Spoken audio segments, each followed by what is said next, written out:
জামাত এগুলো কি শুধু রমজানের জন্য না সারা বছরের জন্য? সারা বছরের জন্য। তো আল্লাহ তাআলা নামাজের গুরুত্ব বুঝাইতে গিয়েই সূরা বাকারার এই আয়াতের মধ্যে বলতেছেন, হাফিজু আলাস সালাওয়াতি ওয়াস সালাতিল মুস্তা ওয়া কুমু লিল্লাহি কানিতিন। আল্লাহ তাআলা সূরা বাকারা 238 নম্বর আয়াতে বলতেছেন, হাফিজু আলাস সালাওয়াতি ওয়াস সালাতিল মুস্তা, তোমরা সকল নামাজের প্রতি, বিশেষ করে মধ্যবর্তী নামাজের প্রতি গুরুত্ব প্রদান করো।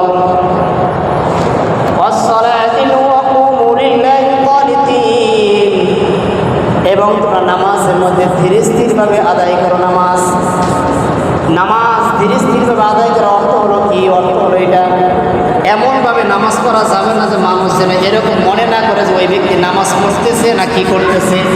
কিন্তু আসেন এরকম নামাজের মধ্যে এই দ্রুত রুকু করতেছে, দ্রুত সিজদা করতেছে, নামাজের মধ্যে হাত নাড়াচাড়া করতেছে, শরীর নাড়াচাড়া করতেছে, কিংবা এরকম করে কি করে না? করে। আল্লাহ তাআলা বলছেন এরকম নামাজ পড়া যাবে না যাতে করে মানুষ এরকম মনে না করে যে সে নামাজ পড়তেছে না। অর্থাৎ নামাজটাকে ধীরে স্থিরভাবে আদায় করতে হবে। আমাদের অবস্থা হলো এরকম, আমরা যে আল্লাহর ঘরের মধ্যে নামাজের জন্য ঢুকি, মুয়াজ্জিন যখন দাঁড়ায় বলে হাইয়া আলাস সালাহ ইকামতে, আর আমরা মোবাইলটা রিসিভ করে বলে ঠিক আছে আমি নামাজে আসতেছি। মুয়াজ্জিন বলে হাইয়া আলাল ফালাহ, এসো কল্যাণের দিকে। আমি ফোনটাকে রিসিভ করে বলতেছি একটু দেরি কর, আমি গিয়ে কত ওজন করে দিব, বা আমি দিয়ে একটু দেরি কর, আমি আসতেছি। কি বলি কি বলি না? আমাদের নামাজ হাতে এরকম না, আল্লাহ তো এটা করেননি। আল্লাহ বলছেন হাফিজু আলাস সালাওয়াতি ওয়াস সালাতিল মুস্তা, সকল নামাজের সাথে মধ্যবর্তী নামাজের গুরুত্ব দিতে বলছেন। এখন মধ্যবর্তী নামাজ কোনটা? তাফসীরে উসমানীর মধ্যে আছে মধ্যবর্তী নামাজের সময় হলো আসরের নামাজ। আসরের নামাজ কিভাবে হয়? বিশ্বনবী মুহাম্মদ রাসূলুল্লাহ সাল্লাল্লাহু আলাইহি ওয়াসাল্লাম ইরশাদ করেন, যখন নাকি খন্দকের যুদ্ধ চলে, যুদ্ধ এত বেগ গতিতে চলতেছে, নবীজি বলেন মধ্যবর্তী নামাজের সময় হয়ে গেছে। যারা আমাদেরকে মধ্যবর্তী নামাজ থেকে বিরত রাখছে, আমাদেরকে মধ্যবর্তী নামাজ থেকে ব্যস্ত করে রাখছে, এমনকি সূর্যটাও ডুবে গেছে। সূর্য কোন নামাজে পরে ডুবে ভাই? কোন নামাজের পরে? আসরের নামাজের পরে, মাগরিব না। মাগরিব হলে তো এটা তো পরে হয়ে যেতেছে। আসরের নামাজের পরে যখন সূর্য ডুবে তখন মাগরিবের অক্ত আসে। তাহলে নবীজি বলতেছেন যে মধ্যবর্তী নামাজের সময় চলে যাচ্ছে, এমনকি সূর্যটাও ডুবে গেছে। তো সূর্য ডুবে গেছে এই কথার অর্থ হলো কি? আসরের নামাজ। মধ্যবর্তী নামাজের উদ্দেশ্য আসরের নামাজ। নবীজি বলেন যারা আমাদেরকে মধ্যবর্তী নামাজ থেকে বিরত রাখছে, ব্যস্ত রাখছে, এমনকি সূর্যরাও ডুবে গেছে, আল্লাহর কাছে বলছেন আল্লাহ ওই সমস্ত ব্যক্তিদের ঘরগুলি, ওই সমস্ত ব্যক্তিদের কবরগুলি আগুন দ্বারা পরিপূর্ণ হোক। তার মানে বোঝা গেল কি? মধ্যবর্তী নামাজ দ্বারা আসরের নামাজ। আসরের নামাজের গুরুত্ব আল্লাহ এত বেশি কেন দিয়েছেন? দেখবেন অনেক মানুষ এরকম আছে জোহরের নামাজে বড় খাবার খেয়ে বিশ্রামের জন্য শুয়ে পড়ে ঘুমাইয়া যায়, আসরের নামাজ পড়ে না। এরকম আছে না নাই? আবার যদি পরে মসজিদে আসবে না, ঘরের মধ্যে একা একা পড়ে নেবে, অলসতা লেগে গেছে। আবার আরেক শ্রেণী মানুষ আছে বাজার করতে যায়, আসরের নামাজটাকে ভুলে গেছে। আরেক শ্রেণীর আছে খেলার মাঠে চলে গেছে, আসরের নামাজটা সেখানে কাটাইয়া গিয়েছে। আবার আরেক শ্রেণীর আছে মা বোনেরা আসরের নামাজের সময় যখন হয় রান্না বান্না কাজের প্রস্তুতি গ্রহণ করে, ব্যস্ততা হয়ে পড়ে, আর এই রান্না বান্নার কাজের কারণে আসরের নামাজটা ছেড়ে দিয়ে দেয়। আসে না নাই? আপনার ঘরে নেই, আরো ছেলে ঘরে আছে। আমার ঘরে নেই, আরো ছেলে ঘরে আছে। আপনার ঘরে নাই, আমার ঘরে আছে। এইভাবে আছে। অথচ সহিহ বুখারী 552 নম্বর হাদিসের মধ্যে বিশ্বনবী মুহাম্মদ রাসূলুল্লাহ সাল্লাল্লাহু আলাইহি ওয়াসাল্লাম ইরশাদ করেছেন, যে ব্যক্তি আসরের নামাজ ছেড়ে দেয়, নবীজি বলেন তার ধন সম্পদ, তার সন্তান সন্ততি যেন ধ্বংস হয়ে গেল। আসরের নামাজ ছেড়ে দিল, তার সন্তান সন্ততি, ধন সম্পদ তার জন্য ধ্বংস হয়ে গেল। 553 নম্বর হাদিসের মধ্যে নবীজি বলেন, বুখারী সহিহ, যে ব্যক্তি আসরের নামাজ ছেড়ে দিল, ওই ব্যক্তির পূর্বে যত নেক আমল আছে, ওই নেক আমল যেন সব বরবাদ হয়ে গেল। এবার বলেন তো মা বোনেরা যে রান্না ছেড়ে দিয়ে আসরের নামাজ ছেড়ে দিয়ে রান্নার কাজে ব্যস্ত হয়, যে রান্নাটা করতেছে সন্তানের জন্য, যে রান্নাটা করতেছে স্বামীর জন্য, যেই সংসারটা চালাইতেছে ধন সম্পদ করতেছে স্বামী সন্তানের জন্য, এবার আসরের নামাজ যদি ছেড়ে দেয় আর ছেড়ে দেওয়ার কারণে যদি ধন সম্পদ ধ্বংস হয়ে যায়, তার সন্তান সম্পদ যদি ধ্বংস হয়ে যায়, এবার বলেন তো রান্না আগে নাকি নামাজ আগে? কি আগে? আগে আগে নামাজ, তারপরে রান্না, আগে নামাজ তারপরে আসরের পরে খেলা, আগে নামাজ তারপরে আপনার বাজার, আগে নামাজ। নামাজকে গুরুত্ব দিতে হবে। তাহলে যেটা বলতেছিলাম যে আমরা নামাজ রমজানে যেরকম বেশি পড়ছি, আমাদের নামাজ শুধু রমজানের জন্য না, আমাদের নামাজ সারা জিন্দিগির জন্য, সারা বছরের জন্য। বুঝতে পারছি ভাই? এবার আসেন রমজানের মধ্যে আমরা কোরআন বেশি পড়ছি, এটা অস্বীকার করা যাবে ভাই? কোরআন আমরা রমজানের মধ্যে বেশি পড়ছি। যারা কোরআন পারে না তারা চেষ্টা করছে রমজান মাসে যে আমি যাতে করে কোরআনকে শিখতে পারি, সে চেষ্টা করছে কোরআনকে শেখার জন্য। আবার যারা আছে কোরআন পারে কিন্তু সারা বছর কোরআন পড়ে না, ওই ব্যক্তি নারী হোক পুরুষ হোক রমজানের মধ্যে কোরআনটাকে পড়ছে, এমনকি খতম করার জন্য চেষ্টা করছে। কি করছে? কি করছে না? করছে। আবার আরেক শ্রেণী আছে সারা বছর কোরআন খতম করতে পারে নাই, কিন্তু রমজানের মধ্যে একটা নয় একাধিক খতম তারা করেছে। বলেন তো করছে করে নাই? করছে। প্রত্যেকটা এলাকার মধ্যে এরকম আছে যে রমজানের মধ্যে কোরআনটাকে বেশি করছে। সেই কোরআনটা শুধু রমজানের জন্য নাকি সারা বছরের জন্য? সারা বছরের জন্য। রাসূলুল্লাহ সাল্লাল্লাহু আলাইহি ওয়াসাল্লাম আল কোরআন ওয়াহাব্বু ইলাল্লাহ ইলাস সামাওয়াতি ওয়া মান ফিল আরদি। আল্লাহ রাসূল সাল্লাল্লাহু আলাইহি ওয়াসাল্লাম বলেন, আসমান এবং জমিনের মধ্যে যা কিছু আছে, যা কিছু আমরা দেখতেছি, যা কিছু আমরা দেখি না, যা কিছু এখানে আছে আসমান এবং জমিনের দুইয়ের মাঝখানে যত বস্তু আছে, কোরআন এমন একটা কিতাব যে কোরআনটাই হলো আল্লাহ তাআলার কাছে সবচেয়ে বেশি প্রিয়। সুবহানাল্লাহ। কোরআন কেমন প্রিয়? কোরআনের কারণে জায়গার দাম বাড়ছে, কোরআনের কারণে জিবরাইল ফেরেশতার মর্যাদা বেড়ে গেছে, কোরআনের কারণে বিশ্বনবী মুহাম্মদ রাসূলুল্লাহ সাল্লাল্লাহু আলাইহি সাল্লামের মর্যাদা বেড়ে গেছে। সুতরাং কোরআন তাদের সিনার মধ্যে ধারণ করবে, এই কোরআনকে যারা মুহাব্বত করবে, কোরআনকে যারা ভালোবাসবে, কোরআনকে যারা তেলাওয়াত করবে, কোরআনকে যারা দেখবে, বুকে ধারণ করবে, বুকে নিবে, কোরআন যার ঘরের মধ্যে রেখে কোরআনকে মুহাব্বত করবে, ওই মানুষটা আল্লাহ তাআলার কাছে দামি হয়ে যাবে। সুবহানাল্লাহ। মুহতারাম হাজিরিন, কোরআনকে মুহাব্বত করতে শিখি, কোরআনকে তেলাওয়াত শিখি। কোরআন দৈনিক যেই কাজ করি না কেন আমরা আগের দিন চিন্তা করে রাখি আগামীকাল কোন কাজ করব। আপনি ওই আগামীকাল কাজ করার শুরুতে আপনি রুটিন করে রাখেন, কোরআনটাকে 10 মিনিট তেলাওয়াত করব। আপনার যত ব্যস্ততা থাকুক না কেন আপনি রুটিনের মধ্যে লিখে রাখেন যে আপনি 15 মিনিট 20 মিনিট কোরআনটাকে তেলাওয়াত করবেন। স্কুলের ছাত্র ভাইরা, কলেজের ছাত্র ভাইরা তারা এরকম লেখাপড়া করে, টেবিলের সামনে রুটিন টানায় রাখে। আপনার রুটিনটার মধ্যে লিখে রাখেন শুরুতে আপনি কোরআনটাকে 15 মিনিট পড়বেন, 20 মিনিট পড়বেন। যে কাজের মধ্যে যান না কেন কোরআনটাকে আগে তেলাওয়াত করেন, রুটিনের মধ্যে রেখে যাবেন। ব্যবসার মধ্যে যান কোরআনটাকে আগে তেলাওয়াত করেন, আগে তারপরে ব্যবসার মধ্যে যান। সংসারের কাজের মধ্যে যাবেন, কোরআনটাকে তেলাওয়াত করেন, তারপর আপনি সংসারের কাজের মধ্যে যান। মা বোনেরা সংসারে সকালবেলা উঠে যখন ঝাড়ু দেয়, ঘর মোছামুছি করে, তাদেরকে বলে দিবেন তারা আগে কোরআনটাকে আগে খুলে করবে, একটু তেলাওয়াত করবে, তারপর ঘর মোছামুছি করবে। এক কথায় আমার যত কাজ আছে সমস্ত কাজের আগে আমি কোরআনটাকে রেখে দিব। এখন যারা কোরআন পারে না আমরা কি করবো? যে ব্যক্তি কোরআন পারে না ওই ব্যক্তি আলহামদুলিল্লাহ হলে মুখস্থ পারে কি পারে না? পারে কি পারে না? পারে। সূরা সূরা আছে, সূরা ফালাক, সূরা নাস, সূরা ইখলাস, বিভিন্ন ধরনের সূরা, ছোট ছোট সূরা।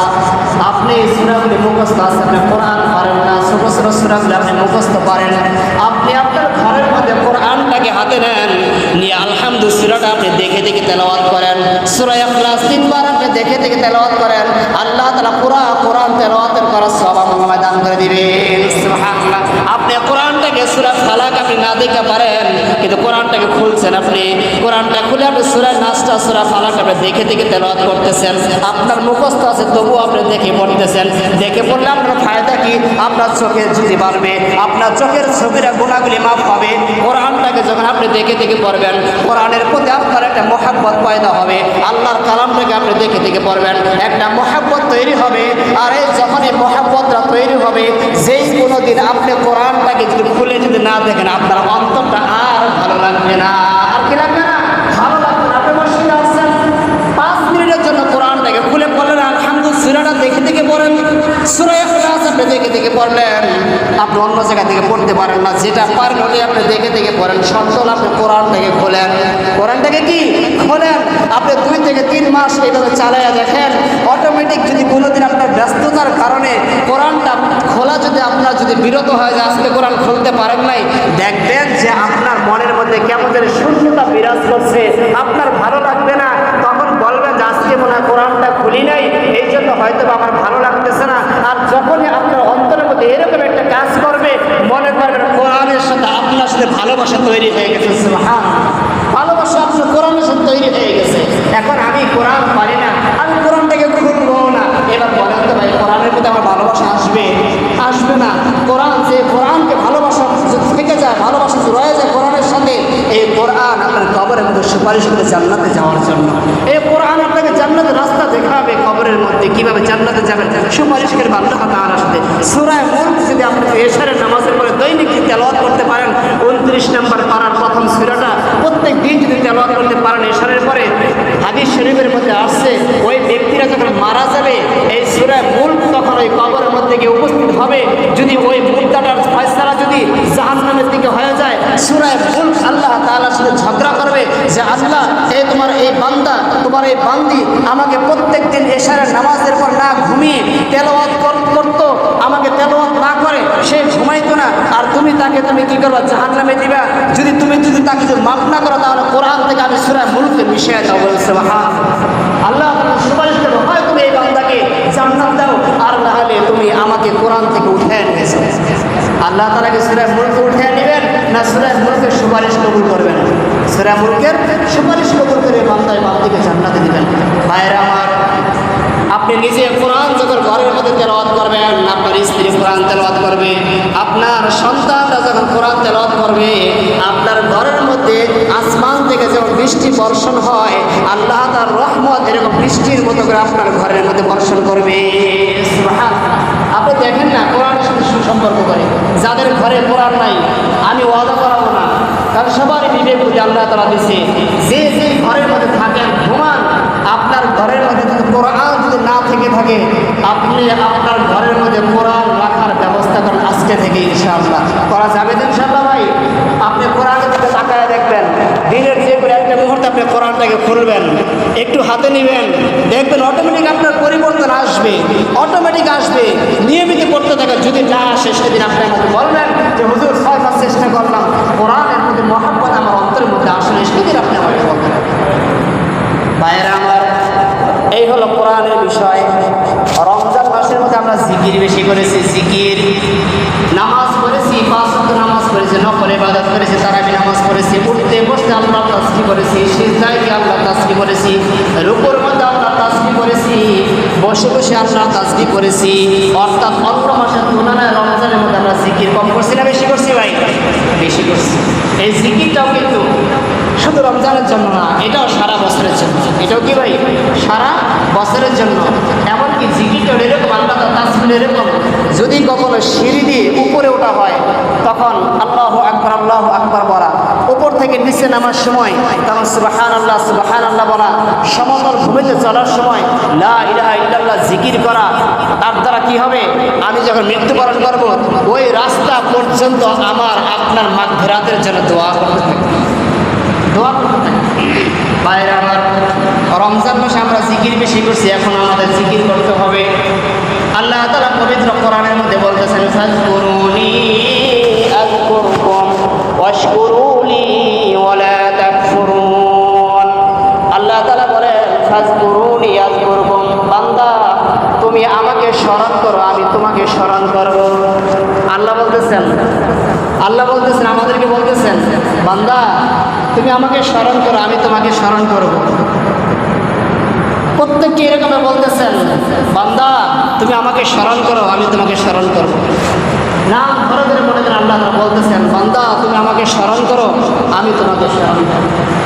বিশ্বনবী মুহাম্মদ রাসূলুল্লাহ সাল্লাল্লাহু আলাইহি ওয়াসাল্লাম বলেন, বান্দা কোনো মজলিসের মধ্যে যদি আল্লাহ তাআলাকে স্মরণ করে আর আল্লাহ তাআলা তার থেকে উত্তম মজলিসের মধ্যে তাদেরকে স্মরণ করে। সুবহানাল্লাহ। এই যে আমরা এখানে আল্লাহ তাআলাকে স্মরণ করতেছি, সুবহানাল্লাহ বললাম, আল্লাহ তাআলাকে আমরা স্মরণ করলাম, তো আল্লাহ তাআলা আমাদের যে মজলিস এটা, এই মজলিসের থেকেও উত্তম মজলিসে আমাদেরকে এই মধ্যে স্মরণ করছেন। সুবহানাল্লাহ। তা আল্লাহ তাআলার মজলিস কোনটা? আল্লাহ তাআলার মজলিস তো হলো ফেরেশতাদের মজলিস। এমন কোন মজলিস আছে যে মজলিসটা ফেরেশতাদের মজলিসের থেকেও দামি আছে? ভাই নাই।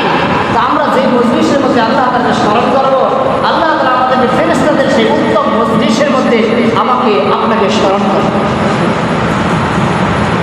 মুহতারাম হাজিরিন, কিভাবে আল্লাহ তাআলাকে স্মরণ করবো? মনে করেন যে ঘুমাইতে গিয়ে শুয়েছি, শোয়ার পর বালিশের মধ্যে মাথাটা রেখে আমি চিন্তা করতেছি, আল্লাহ তাআলাকে স্মরণ করতেছি, আল্লাহ আপনি আমাকে চোখ দুটো দিয়েছেন, এই চোখ দুটো যদি না দিতেন তাহলে এই দুনিয়ার কোনো কিছু আমি দেখতে পারতাম না। আমি স্মরণ করতেছি, আল্লাহ আমার চোখ দিয়েছেন, কিন্তু দৃষ্টি শক্তিটা যদি আমাকে না দিতেন তাহলে আমি তো কিছুই দেখতে পারতাম না, কিছু করতেও পারতাম না, জোর করে আমি দৃষ্টি শক্তি দিতে পারতাম না, আপনি আমাকে দিয়েছেন। আল্লাহ তাআলার কাছে স্মরণ করতেছেন যে আল্লাহ, বালিশের মধ্যে মাথা দিয়ে বলতেছেন, আল্লাহ আপনি আমাকে দুইটা কান দিয়েছেন, যদি আপনি শ্রবণ শক্তি না দিতেন এই কান দুটো আমার কোনো কাজে আসতো না। কি আসতো? আসতো কাজে? কোনো কাজে আসতো না। যদি শ্রবণ শক্তিটা আল্লাহ না দিতেন, কান দিয়েছেন শ্রবণ শক্তি দেন নাই, এটা কোনো কাজে আসতো না। হাত দিয়েছে আল্লাহ তাআলা, যদি শক্তি না দিতেন হাতগুলো কাজে আসতো? কোনো কাজে আসতো না। আল্লাহ তাআলাকে বলতেছেন বালিশের মধ্যে মাথা রেখে, আল্লাহ জবান দিয়েছেন, এই জবানটাকে যদি বাক শক্তি না দিতেন, কথা বলার শক্তি যদি না দিতেন, এই জবান দিয়ে আমি কথা বলতে পারতাম না। আমি আমার অন্তরে যে সুখ দুঃখ আছে আমি কারো কাছে প্রকাশ করতে পারতাম না। আল্লাহ আপনি তো আমার এই জবানের বাক শক্তিটা দিয়েছেন, আল্লাহ আপনি আমাকে জবান দিয়েছেন। এইভাবে বালিশের মধ্যে মাথা দিয়ে দিয়ে যখন আপনি আল্লাহ তাআলার কাছে আল্লাহ তাআলাকে স্মরণ করবেন, পাশের থেকে আপনার বাবা মাও জানবে না, পাশে আপনার সন্তান শুয়ে আছে সেও জানবে না, আপনার স্ত্রী শুয়ে আছে আপনার স্ত্রীও জানবে না যে আপনি আল্লাহ তাআলার কাছে স্মরণ করতেছেন। কিন্তু আল্লাহ তাআলা তো জানতেছেন যে বান্দা আমাকে স্মরণ করতেছে বালিশের মধ্যে মাথা দিয়েও, বান্দি আমাকে স্মরণ করতেছে বালিশের মধ্যে মাথা দিয়েও। আল্লাহ তাআলা ওই মুহূর্তে উত্তম ফেরেশতাদের মজলিসের মধ্যে আপনাকে স্মরণ করবেন। সুবহানাল্লাহ। এর দলিল কি? এর দলিল হলো ফাজকুরুনি আযকুরকুম, বান্দা তোমরা আমাকে স্মরণ করো, আমি রব তোমাকে স্মরণ করব। সুবহানাল্লাহ। তা আল্লাহ যদি আমাকে স্মরণ করে, এর থেকে বড় নিয়ামত কি আছে ভাই? এখন যদি বলি যে দল করি, দলের প্রধান যদি আমাকে স্মরণ করে, আমাকে নামটা জানে, এতটুকু জানি, এর থেকে গর্ববোধ আর কিছু তার অন্তর মধ্যে থাকবে না। কি থাকবে? থাকবে না। যে আমার নামটা আমার নেতা জানে, আমি কোথায় থেকে জানে, তো যে রব আপনাকে সৃষ্টি করেছে, যে রব আপনাকে দুনিয়ার মধ্যে চলার শক্তি দিয়েছে, খাওয়ার শক্তি দিয়েছে, সব কিছু করার শক্তি দিয়েছে, ওই রব যদি এত নাফরমানি করার পরেও আমাকে আপনাকে একবার যদি স্মরণ করি, সাথে সাথে আল্লাহ তাআলা যদি আমাকে উত্তম মজলিসে যদি স্মরণ করে, এর থেকে বড় নিয়ামত, এর থেকে বড় ভাগ্যবান ব্যক্তি আর কারা হতে পারে বলেন? কেউ না। আমরা আল্লাহ তাআলাকে স্মরণ করি। মুহতারাম হাজিরিন, কথা বলে শেষ করে দিচ্ছি। এরপরে আমাদের কাজ কি? আমাদের কাজ হলো মাঝে মাঝে আল্লাহ ওয়ালাদের কাছে যাওয়া। কারণ আল্লাহ তাআলা বলেছেন, ইয়া আইয়ুহাল্লাযীনা আমানু তাকুল্লাহ ওয়া কুনু মা'আস সাদিকিন। আল্লাহ তাআলা বলেন, হে ঈমানদারেরা, তোমরা আল্লাহ তাআলাকে ভয় করো, আল্লাহ তাআলাকে ভয় করো। আবার তোমরা যারা কি করে সত্য পরায়ণতা, যারা সত্যবাদী, তাদের কাছে যাও, তাদের সংস্পর্শ হও। অর্থাৎ সত্য ন্যায় পরায়ণতা যারা, তারা যা কিছু করে তোমরাও তা করো। তোমরাও কি করো? তা করো। আল্লাহ বলছেন যে মাঝে মাঝে সত্যবাদীদের কাছে যাও। আমরা তো এটার ব্যাখ্যাটা এমনভাবে নিয়ে নিছি যে শুধু আলেমদের কাছে যাও। কি ভাই, আলেমরা মিথ্যা বলতে পারে না? পারে কি না? আলেমরা চুরি করতে পারে না? আলেমরা দর্শন করতে পারে না? আলেমরা ব্যবসা করতে পারে না? আলেমরা সুদ খেতে পারে না? ঘুষ খেতে পারে না?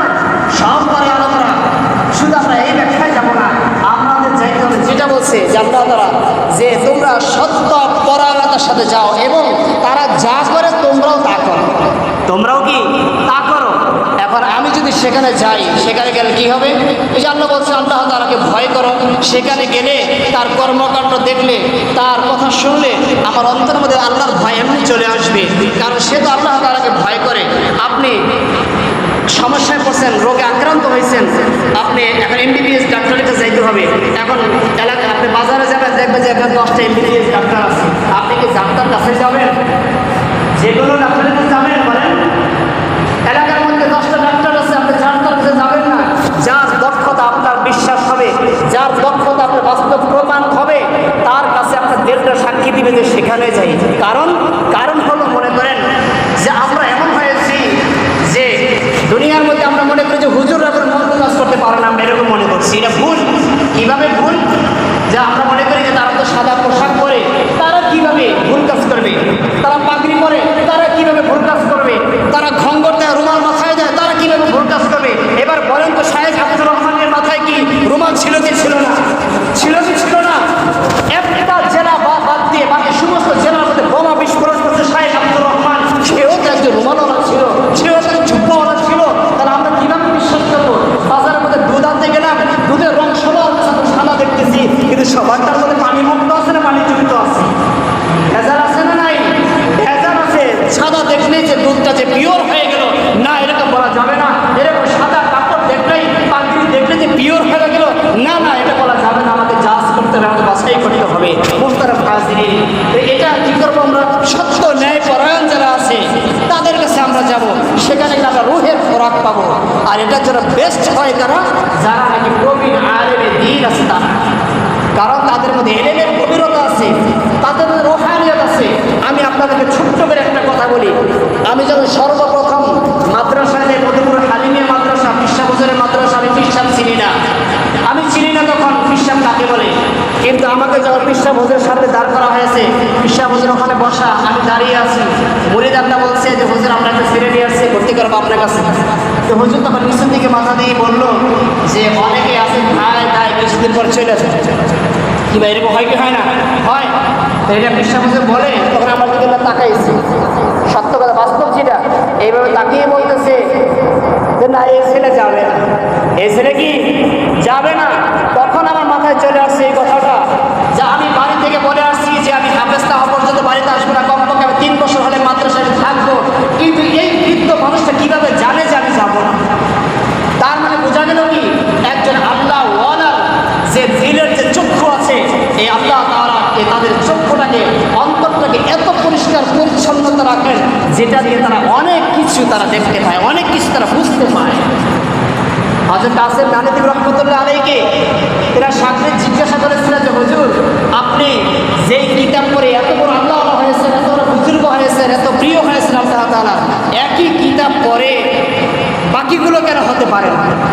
তখন জবাব দিয়েছে, আমার সাথে যারা লেখাপড়া করেছে তারা, তাদের উদ্দেশ্য ছিল এখান থেকে জ্ঞান অর্জন করবে, এখান থেকে এলেম হাসিল করবে, তারা সবাই সেগুলো পেয়েছে। আমার উদ্দেশ্য যেটা ছিল, একটা জিনিস তাদের মধ্যে হয়তো বা ছিল না, এই জন্য তারা এগুলো পায় না। এবার জিজ্ঞাসা কি সেই জিনিসটা, সেটা বলছে এটাই যে আমি যখন কোরআন নিয়ে বসি, আমি যখন হাদিস নিয়ে বসি, তখন আমি রবকে ডাক একটা কথাই বলি যে হে আল্লাহ, বান্দা তোমার হাজির হয়েছে, এই কিতাবের মধ্যে যা কিছু আছে সবার উপর আমল করার জন্য তুমি আমার সিনার মধ্যে দাও, আমি এটার উপর আমল করার জন্য প্রস্তুত হয়ে গেছি। এখন কয়জন আলেম আছে যারা এলেমটা শিখে আমলের জন্য? কয়জন ওয়াইজিন আছে যারা এই ওয়াজটা শিখে আমলের জন্য? সবার মধ্যে একটা দুনিয়া ঢুকে গেছে। যে আলেমের মধ্যে দুনিয়া ঢুকে যাবে, আলেমরাই বলে থাকে এই কথাটা, দুনিয়াটা ওরা মরা গরুর মতো, কুকুর যেরকম মরা গরুকে টেনে হিসেবে কামড়ে খাওয়া শুরু করে দেয়, ঠিক দুনিয়াটা হলো মরা গরুর মতো যদি হয়, সে আলেম হোক আর জাহেল হোক, যেই হোক না কেন, দুনিয়া যার অন্তরের মধ্যে ঢুকে এসে গোমরাহ হয়ে যাবে। এটাই কি বাস্তব? এই জন্য আমাদেরকে চক্ষুকে অনেক পরিষ্কার রাখতে হবে। কার কাছে যাচ্ছি, কার কাছে বলছি, আমি কার থেকে কি গ্রহণ করছি, পিওর কিনা। কারণ সুন্নিরাও এলেম শিখছে, সুন্নিরাও কি শিখছে ভাই? এলেম শিখছে। তাদের এলেম কি করছে? গোমরাহের দিকে নিয়ে গেছে। আবার কিছু এলেম আছে যারা হক্কানি ওলামায়ে কেরাম, তাদের এলেম তাদেরকে উপরের দিকে নিয়ে গেছে, সম্মানের দিকে নিয়ে গেছে, জান্নাতের দিকে নিয়ে গেছে। কাজে এলেম কাউকে সম্মানিত করে, এলেম কাউকে ব্যক্তিত্ব করে, এলেম কাউকে নূর হিসেবে সিনায় প্রবেশ করে, এলেম কারো সিনায়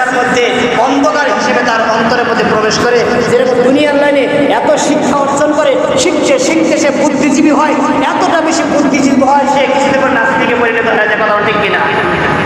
এলেম, এই জন্য এলেম হলে যে উপকৃত হয়ে গেল না, এরকম না। এই জন্য আল্লাহ তাআলার কাছে আমাদেরকে দোয়া করতে হবে, আল্লাহ যে এলেম দ্বারা আমাদেরকে উপকৃত হওয়া যাবে সেই এলেম তুমি আমাদেরকে দান করো।